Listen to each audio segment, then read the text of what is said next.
Hello everyone, स्वागत है आपका अपनी यूरेका क्लासेज में। आज की क्लास के अंदर अपन एक इम्पोर्टेंट टॉपिक डिस्कशन करने वाले हैं ह्यूमन रिप्रोडक्शन वाले चैप्टर में से, जो होने वाला है अपना oogenesis या फिर अंडजनन। हमने पीछे की क्लास के अंदर ह्यूमन रिप्रोडक्शन का ही एक टॉपिक डिस्कशन किया था, स्पर्मेटोजेनेसिस या शुक्र जनन। आज की क्लास के अंदर अपन देखने वाले हैं अंडजनन या फिर oogenesis। हम पूरे oogenesis की प्रक्रिया को समझने वाले हैं। उसके बाद में हम ये देखने वाले, जो पीछे की क्लास में हमने स्पर्मेटोजेनेसिस देखा था, तो हम लास्ट में ये भी देखेंगे कि स्पर्मेटोजेनेसिस और oogenesis की प्रोसेस के अंदर क्या डिफरेंस होता है। तो आज की क्लास के अंदर अपन स्टार्ट करने वाले हैं oogenesis या फिर अंडजनन। oogenesis या फिर अंडजनन।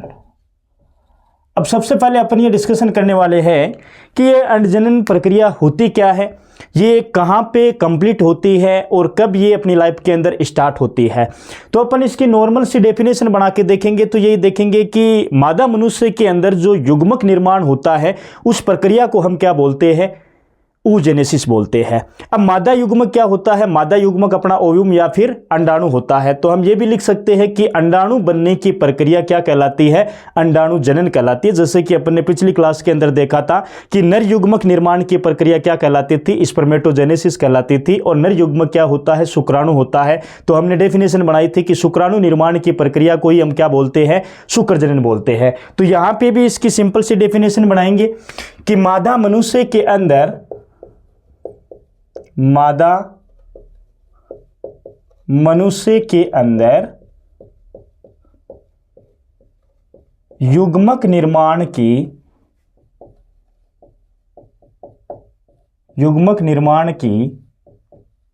प्रक्रिया को oogenesis या अंडजनन कहा जाता है, अंडजनन कहा जाता है।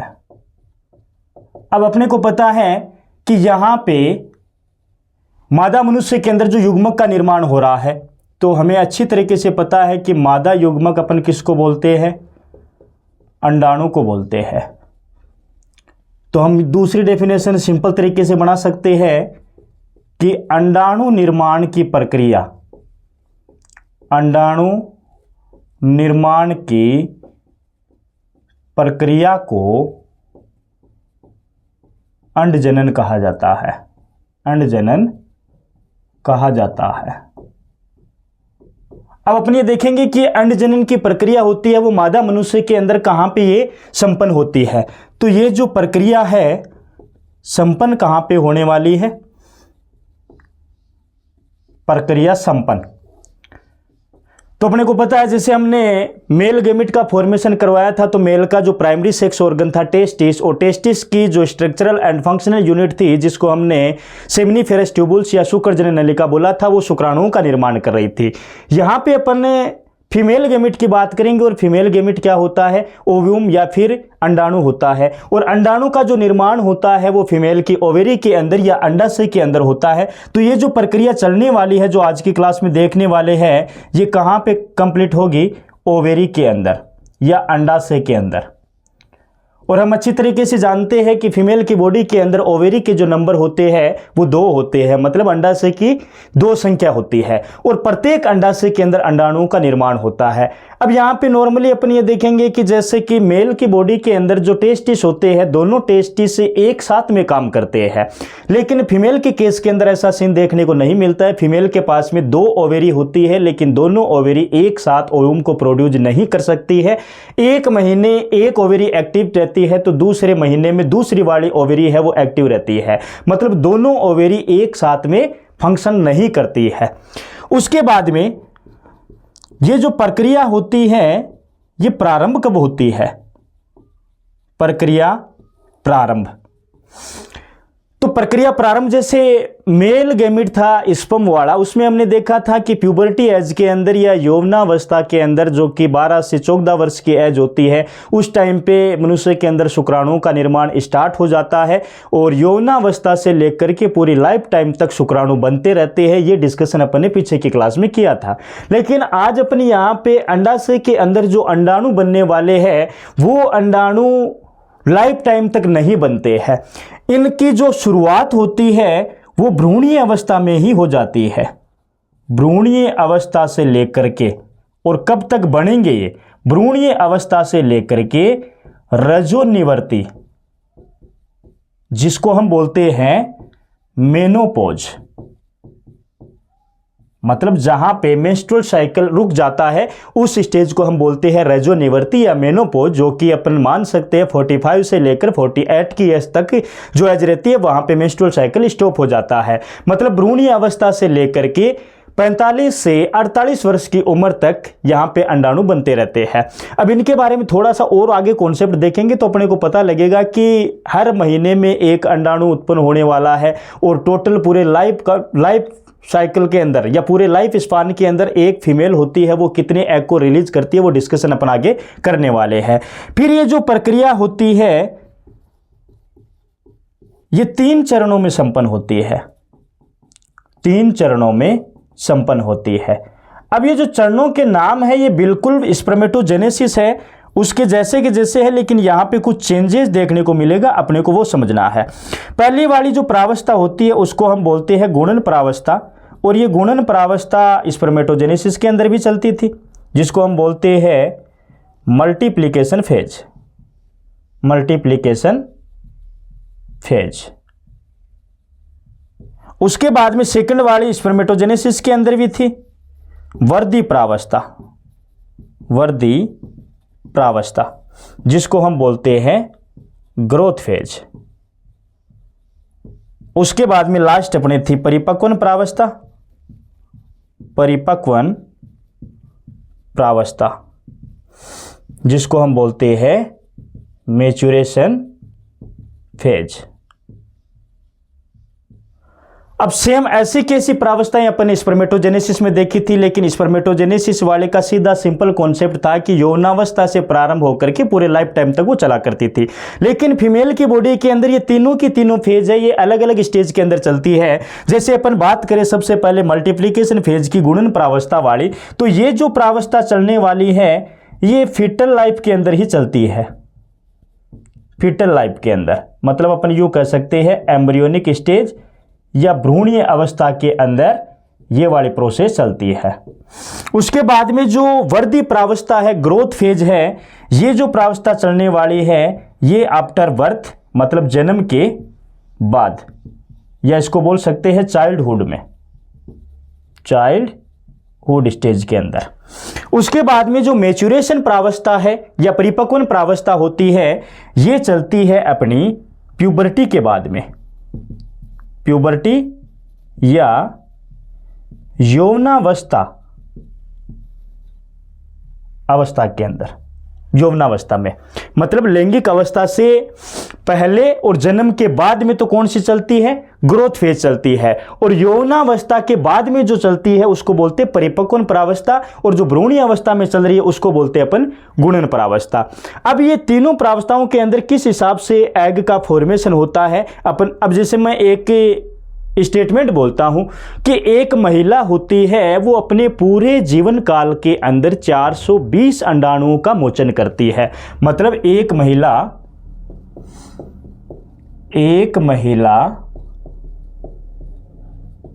अपने जीवन काल में 420 अंडाणुओं का मोचन करती है। लेकिन ऐसा केस अपन स्पर्मेटोजेनेसिस में तो नहीं देखा था। स्पर्मेटोजेनेसिस के अंदर तो यौवनावस्था से लेकर के पूरे लाइफ टाइम पता नहीं कितने सारे अरबों खरबों मिलियन जितने भी ट्रिलियन स्पर्म्स होते हैं वो सारे के सारे रिलीज होते हैं, इतने सारे स्पर्म बनते हैं मेल की बॉडी के अंदर। लेकिन यहाँ पे अपन बात करें कि एक फीमेल की बॉडी के अंदर 420 एग्स को ही वो रिलीज करते हैं अपने पूरे लाइफ टाइम के अंदर। अब ये 420 आए कैसे है, इसका हिसाब किताब भी अपन करते हैं। सबसे पहले जो एग रिलीज होता है वो होता है प्रथम मासिक धर्म के दौरान, प्रथम मासिक धर्म के दौरान, और प्रथम मासिक धर्म होता है उसको हम बोलते हैं मेनार्की। क्या बोलते हैं, मेनार्की, या फिर इसको हिंदी में बोलते हैं रजोदर्शन, और ये होता है 12 से 14 वर्ष की एज के अंदर स्टार्ट होता है। मतलब अंडाणुओं का मोचन होना 12 से 14 वर्ष की एज में स्टार्ट हुआ है।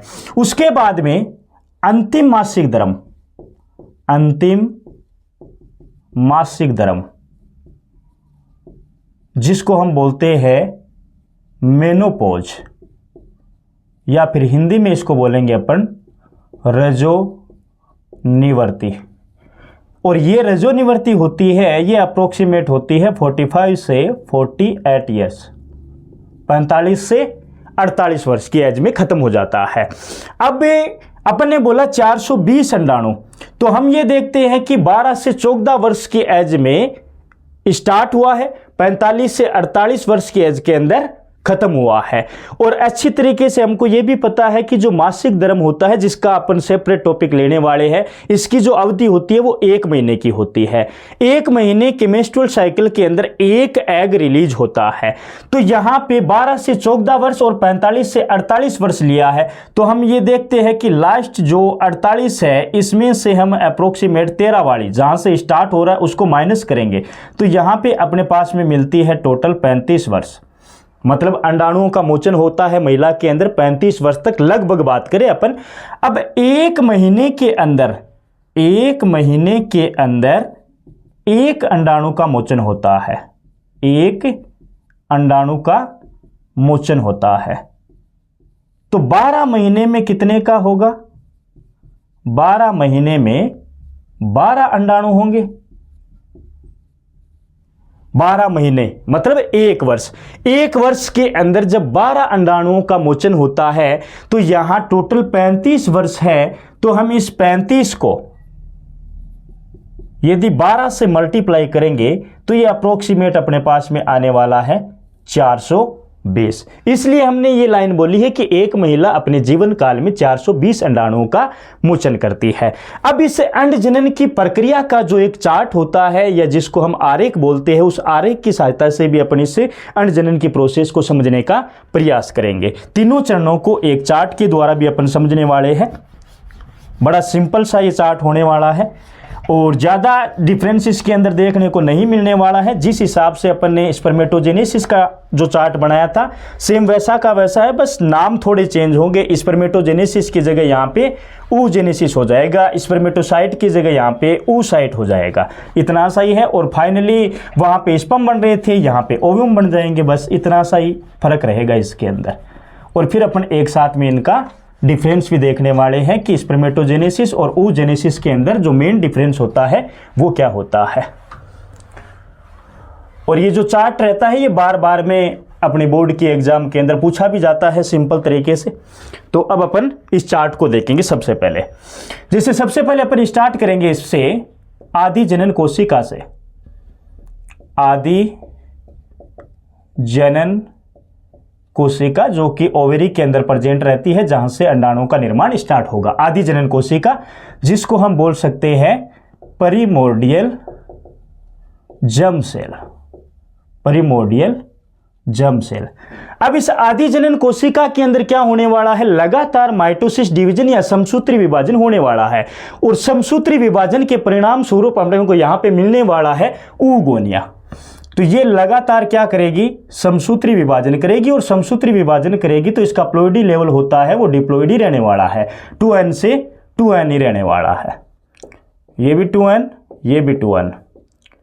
जिस हिसाब से स्पर्मेटोजेनेसिस के अंदर बनाया था वैसे के वैसे यहाँ पे स्पर्मेटोजेनेसिस के अंदर अपन ने 8 स्पर्मेटोगोनिया बनाए थे, और यहाँ पे oogenesis के अंदर अपन 8 oogonia बना लेंगे।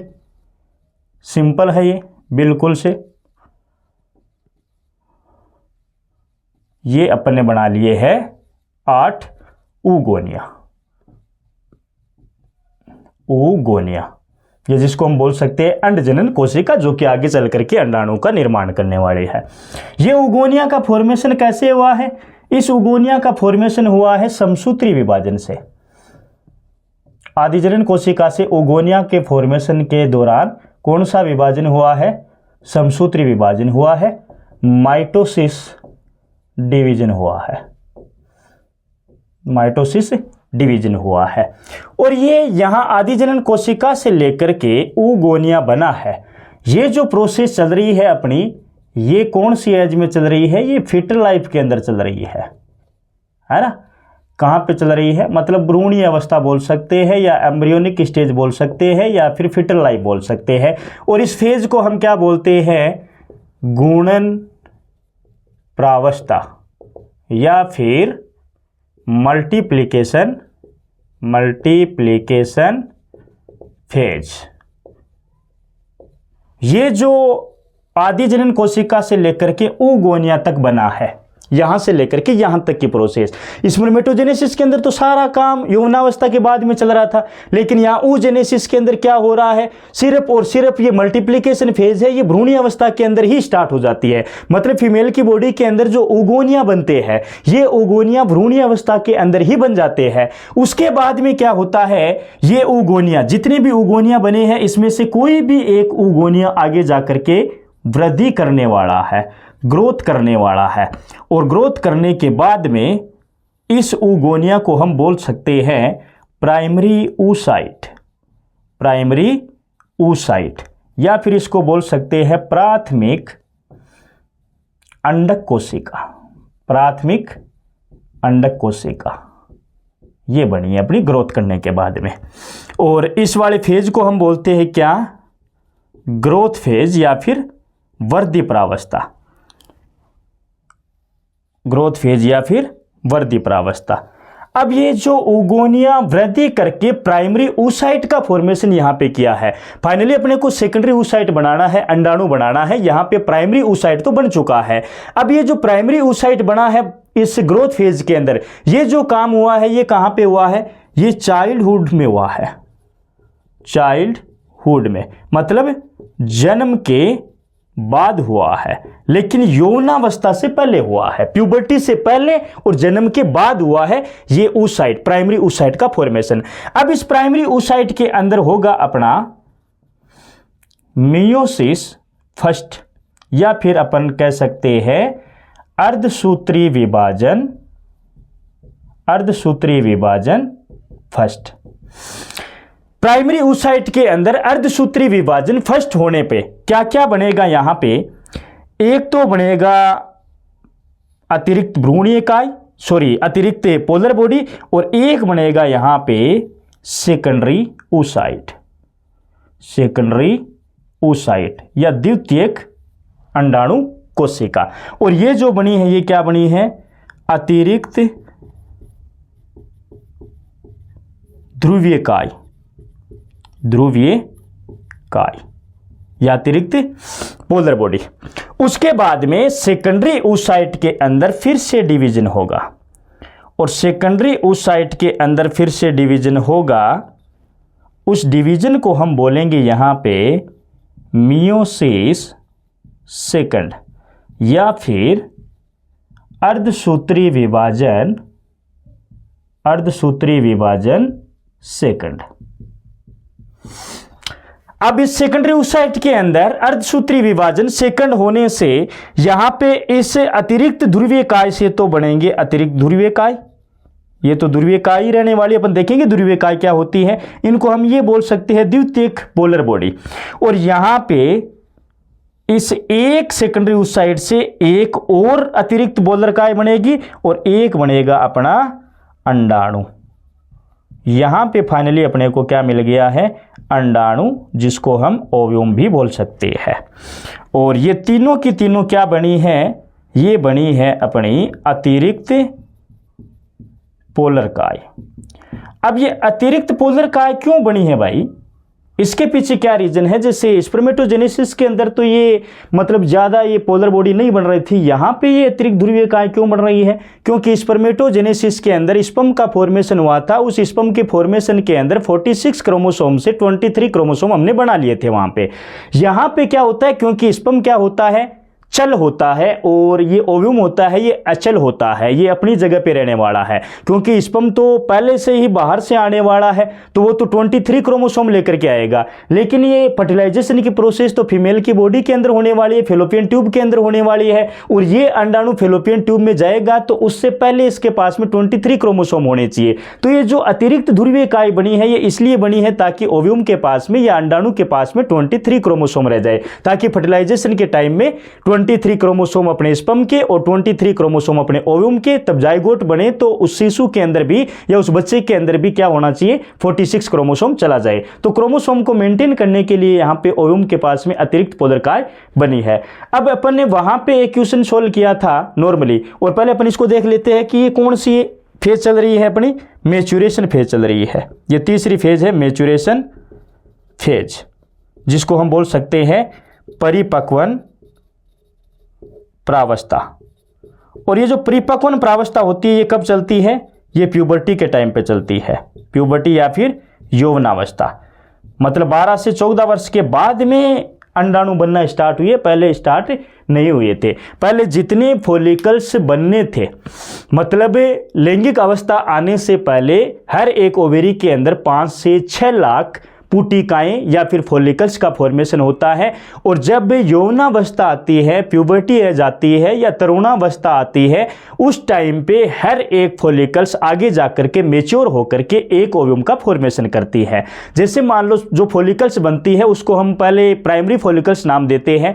वो प्राइमरी फॉलिकल्स होती है वो सेकेंडरी फॉलिकल्स के अंदर कन्वर्ट होती है, सेकेंडरी फॉलिकल्स होती है वो टर्सरी फॉलिकल के अंदर कन्वर्ट होती है, और टर्सरी फॉलिकल होती है वो मेच्योर ग्राफियन फॉलिकल्स के अंदर कन्वर्ट होती है। मेच्योर ग्राफियन फॉलिकल्स के बाद में सेकेंडरी oocyte उससे बाहर निकल करके फेलोपियन ट्यूब में आता है, जो कि हर एक मंथ के अंदर 14 डेज के अंदर आता है, 14वें दिन आता है। और उस प्रावस्था को हम बोलते हैं अंडोत्सर्ग प्रावस्था, मतलब 14वें दिन क्या होता है, ओव्यूलेशन होता है। जैसे ही ओव्यूलेशन होता है, ओव्यूलेशन के बाद में एक येलो कलर की बॉडी बनती है, उस येलो कलर की बॉडी को हम बोलते हैं कार्पस ल्यूटियम। और वो कार्पस ल्यूटियम क्या करता है, जो फीमेल का मेन रिप्रोडक्टिव हार्मोन होता है प्रोजेस्टेरोन, उस प्रोजेस्टेरोन का सिक्रेशन करता है। वो प्रोजेस्टेरोन क्या करता है, वो प्रोजेस्टेरोन गर्भाशय की या यूट्रस की एंडोमेट्रियम लेयर होती है, उस एंडोमेट्रियम लेयर को तैयार करता है किसके लिए, इम्प्लांटेशन के लिए। यदि 21वें दिन, 14वें दिन ओव्यूलेशन हुआ है, 21वें दिन तक यदि अंडाणु शुक्राणु दोनों आपस में मिल जाए, यदि फर्टिलाइजेशन हो गया तो कार्पस ल्यूटियम मेंटेन रहेगी और प्रोजेस्टेरोन कंटिन्यू बढ़ता रहेगा, उसका लेवल हमेशा वैसा ही रहेगा। लेकिन यदि ओव्यूम फर्टिलाइज नहीं हुआ है, तो ओव्यूम फर्टिलाइज नहीं हुआ तो कार्पस ल्यूटियम भी क्षतिग्रस्त हो जाएगी, नष्ट हो जाएगी। और कार्पस ल्यूटियम यदि क्षतिग्रस्त हो जाएगी तो उससे रिलीज होने वाला जो हार्मोन्स होता है जिसको हम प्रोजेस्टेरोन बोलते हैं, उसका लेवल अचानक से गिर जाएगा। और प्रोजेस्टेरोन का लेवल अचानक से गिरेगा तो फिर प्रेगनेंसी नहीं हो पाएगी, क्योंकि फर्टिलाइजेशन हुआ ही नहीं है। इसीलिए प्रोजेस्टेरोन को हम एंटी अबॉर्शन हार्मोन के नाम से भी जानते हैं। मैं आपको डिटेल से बताऊंगा जब अपन ओवरी की स्ट्रक्चर की बात करेंगे, मेंस्ट्रुअल साइकिल पढ़ेंगे, तो वहां पे ऐसे नॉर्मल डिस्कशन ये अपना चलता रहेगा। यहाँ पे जिस हिसाब से न्यूमेरिकल अपन ने स्पर्मेटोजेनेसिस के अंदर बनाई थे कि एक प्राइमरी स्पर्मेटोसाइट से टोटल 4 स्पर्म बनते हैं, लेकिन यहाँ पे एक प्राइमरी oocyte से टोटल 1 अंडाणु बना है। वहां पे अपन ने देखा था कि एक सेकेंडरी स्पर्मेटोसाइट से 2 स्पर्म बनते हैं, लेकिन यहाँ पे देखने को मिल रहा है कि एक सेकेंडरी oocyte से 1 ही अंडाणु बन रहा है। तो जैसे मान लो कि मैं आपको एक सवाल दे रहा हूं यहाँ पे कि 1600 अंडाणु निर्माण के लिए 1600 अंडाणु निर्माण के लिए अपने को कितने तो प्राइमरी oocyte चाहिए और कितने ही सेकेंडरी oocyte चाहिए, ये अपना क्वेश्चन है। 1600 अंडाणु का निर्माण करना, उसके लिए कितने प्राइमरी oocyte की रिक्वायरमेंट होगी, कितने सेकेंडरी oocyte की रिक्वायरमेंट होगी।